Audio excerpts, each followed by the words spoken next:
Pemirsa yang budiman, selamat datang dalam program On Target. Hari ini kita akan membahas dua macam hikmat dengan topik iman tidak membeda-bedakan.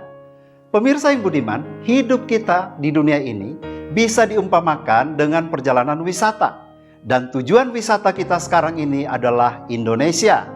Mungkin Anda lebih suka ke tempat lain, tapi terimalah nasib Anda. Tujuan yang sudah telah Allah tetapkan adalah Indonesia, suatu negeri yang luas, indah dan permai, dengan koleksi lebih dari 17.000 pulau, dihuni oleh 250 juta penduduk, dengan berbagai keragaman budaya, dan berbicara dengan bahasa dan dialek daerah lebih dari 700 bahasa. Negeri ini baru saja merayakan 72 tahun kemerdekaannya, menjadi satu bangsa yang merdeka yang kita kenal dengan Indonesia. Berbeda suku, budaya, bahasa, dan agama adalah fakta yang kita hadapi di Indonesia. Pemirsa yang budiman, agar perjalanan wisata Anda ke Indonesia ini berakhir dengan lancar, aman, dan menyenangkan, maka Alkitab dalam surat Yakobus 2 ayat 1 sampai dengan 13 memberikan beberapa pengajaran yang penting bagi anak-anak Tuhan selama mereka mengikuti perjalanan wisata kehidupan di dunia ini. Pertama, jangan memandang muka. Surat Rasul Yakobus 2 ayat 1 berkata, "Saudara-saudaraku, sebagai orang yang beriman kepada Yesus Kristus, Tuhan kita yang mulia, janganlah iman itu kamu amalkan dengan memandang muka." Memandang muka artinya sikap kita yang suka membeda-bedakan orang. Kita lebih menyukai dan menghormati seseorang karena melihat mukanya, parasnya, tampilannya, kekayaannya, pendidikannya, gelarnya. Apalagi kalau kita diminta untuk menilai seseorang benar atau salah, kita sangat sering memandang muka. Ini kebiasaan buruk manusia yang ditentang Allah. Karena Allah mengajarkan kita untuk melihat hati, bukan melihat yang kelihatan. Pemirsa yang budiman, Alkitab berkata dalam Amsal 24 ayat 23, memandang bulu dalam pengadilan tidaklah baik. Dan dipertegas dalam Amsal 28 ayat 21, memandang bulu tidaklah baik, tetapi untuk sekerat roti orang membuat pelanggaran. Betapa sedih hati Tuhan, karena manusia begitu rapuh karakternya. Hanya sekerat roti, ya sekerat roti itu murah sekali harganya. Kita rela menjual kejujuran kita dan keadilan kita untuk membela orang yang bersalah. Surat Rasul Paulus kepada jemaat di Kolose pasal 3 ayat 25 berkata, apa yang benar adalah benar dan apa yang salah adalah salah. Terlepas dari status sosial atau status ekonomi dari orang yang bersalah. Salah satu sikap kita suka memandang muka atau pandang bulu dalam bersikap karena ada faktor ikatan keluarga. Contoh untuk kasus ikatan keluarga ini bisa kita baca dalam 1 Samuel pasal 2, di mana Imam Eli tahu persis bahwa anak-anaknya bejat dan hidup dalam dosa. Tapi Imam Eli tidak sanggup menertibkan anak-anaknya karena memandang muka atau karena pilih kasih. Dalam kehidupan masyarakat kita saat ini, kita sering dengar ungkapan bahwa hukum itu tajam ke bawah, tapi tumpul ke atas. Sikap memandang muka dan pilih kasih adalah pelanggaran terhadap firman Tuhan.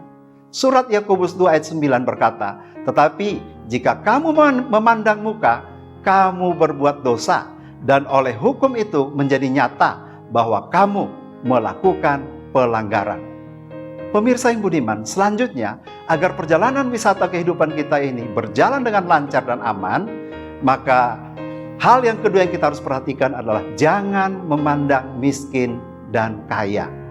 Sudah menjadi kebiasaan kita untuk memperlakukan orang kaya dengan istimewa, dan kita cenderung lebih suka menghormati orang kaya secara berlebihan supaya kita bisa mendapatkan suatu benefit dari kekayaannya. Dan sikap kita yang suka silau melihat kekayaan telah dimanfaatkan oleh para penipu untuk menipu kita dan merampok kita secara halus. Apalagi saat ini fasilitas barang mewah seperti mobil, baju yang mahal, handphone, dan perhiasan bisa kita sewa secara harian dengan biaya yang murah. Hati-hati, kita bisa terkecoh kalau hanya memandang simbol-simbol kekayaan yang palsu ini. Dalam gereja pun banyak sekali hamba Tuhan yang silau dengan orang kaya. Silau artinya pandangan mata kita jadi kabur, sudah tidak bisa melihat dengan jelas dan teliti lagi karena silau oleh gemerlapnya kekayaan. Pemirsa yang budiman, mengamalkan iman kita kepada Tuhan Yesus dengan memandang kaya atau miskin, sesungguhnya itu melanggar firman Tuhan. Rasul Yakobus menulis dalam pasal 2 ayat 2 sampai dengan 4 demikian. Sebab jika ada seorang masuk ke dalam kumpulanmu dengan memakai cincin emas dan berpakaian indah, dan datang juga seorang miskin ke situ dengan memakai pakaian buruk, dan kamu menghormati orang yang berpakaian indah itu dan berkata kepadanya, silahkan Tuhan duduk di tempat yang baik ini. Sedangkan kepada orang yang miskin itu, kamu berkata, berdirilah di sana atau duduklah di lantai ini dekat tumpuan kakiku. Bukankah kamu telah membuat perbedaan dalam hatimu dan bertindak sebagai hakim dengan pikiran yang jahat? Mari kita semua, apalagi Anda para pemimpin, jangan memandang muka, jangan memandang kaya miskin. Orang kaya dan orang miskin bertemu, yang membuat mereka semua adalah Tuhan. Jadi orang miskin dan orang kaya sama di mata Tuhan. Bahkan Tuhan memperingatkan dengan keras kepada kita semua dalam Amsal pasal 17 ayat 5, siapa mengolok-olok orang miskin menghina penciptanya. Pemirsa yang budiman, Tuhan melihat hati kita, Tuhan melihat karakter kita. Tuhan tidak pernah melihat tampilan luar kita, tapi Tuhan melihat kerendahan hati kita, kejujuran kita, dan kesetiaan kita. Banyak tokoh dan figur-figur hebat dalam Alkitab adalah orang-orang sederhana yang biasa, dan banyak dari mereka tidak punya gelar akademik. Tapi Tuhan melihat hati mereka yang setia, jujur, dan tidak sombong, dan memakai mereka sebagai alat Tuhan yang luar biasa untuk memberkati umat manusia. Tuhan memilih Amos menjadi nabi, dan Alkitab berkata bahwa roh Tuhan ada atas Amos. Nabi Amos latar belakangnya hanya seorang peternak miskin dan pemungut buah ara di hutan-hutan. Suatu pekerjaan yang hina pada masa itu.